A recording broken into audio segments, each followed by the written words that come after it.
Hi again, 3 of 5, nearly there. Sam Hicks, you know who I am. This week we're talking about marketing strategies. Okay, so we're getting down to a little bit of the nitty-gritty as far as what makes a good strategy. So some of the ideas for marketing strategies are social media, website with an active blog, and yes, blogs for not-for-profits do really well. Email marketing, video marketing, event marketing, public speaking engagements. The amount of times, because you know me, I can talk underwater with a mouthful of marbles, I've been invited to public speaking engagements to talk about a local community group or something that I'm involved in. It certainly is great PR and it's very good marketing. Content marketing, local media, press releases and PR or public relations, local community radio, and local or regional TV. A lot of groups that I've been across over the last 20 odd years have had success through many of those. And as social media becomes to the front, that's why I've put it at the top. Okay, so other ideas for marketing strategies.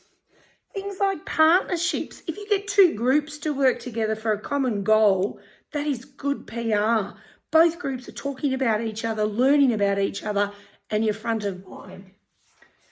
Collaboration, same thing. Businesses do it really well. Not-for-profits should do it more often because it's really worthwhile. Sponsorship and fundraising, always hand in hand, but things like fundraising for a common goal raises awareness. It's good marketing. Same with sponsorship. Volunteer activities. How many visitor information centre for mill tools did I do around the region? I had businesses say to me, we didn't even know what the visitor information centre did.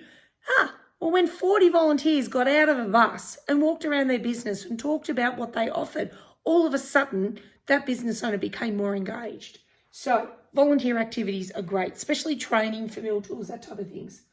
Introduction videos on your website. All you need is an iPhone, that's all I've got, and a lighting setup, and you can buy them so cheap or sit outside the front of your business. Or if you don't have a business as such, just find a nice place in your garden. Chat away about what you do. Get a brand champion to do that. Somebody like me with a bit of a gift of the gab that can talk about, with passion about your group.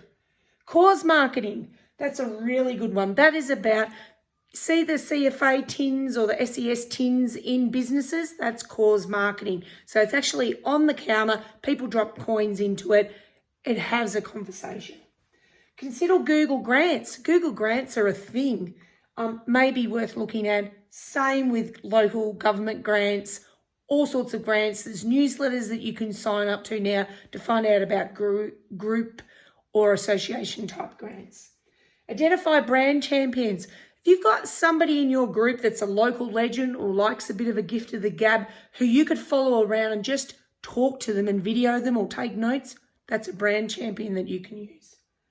Drive social change or support another group in doing so. If your group's a bit shy and doesn't want to change what's happening locally, team up with another group that is trying to do things, and you learn a driver program or an initiative, that is affecting local change.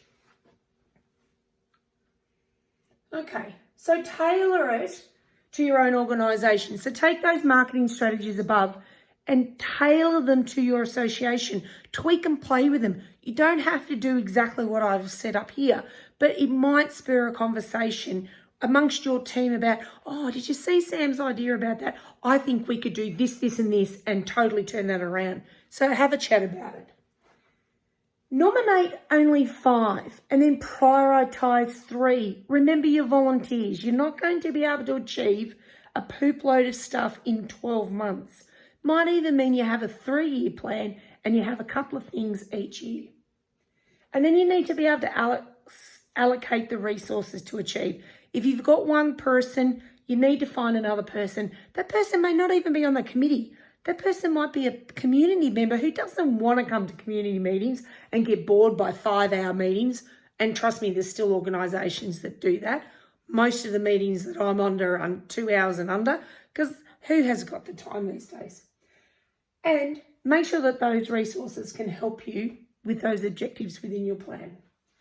Brainstorm. Okay, so this is about thinking outside the square for people resources. I mentioned that a bit before. Brainstorm about who on the team can help. I mentioned about people outside of the committee. That would be a really good option. And, hey, set up a roster. Can they help every hour or every fortnight? Find somebody within your group that could coordinate a roster of helping. And don't forget, number 5, thank yous.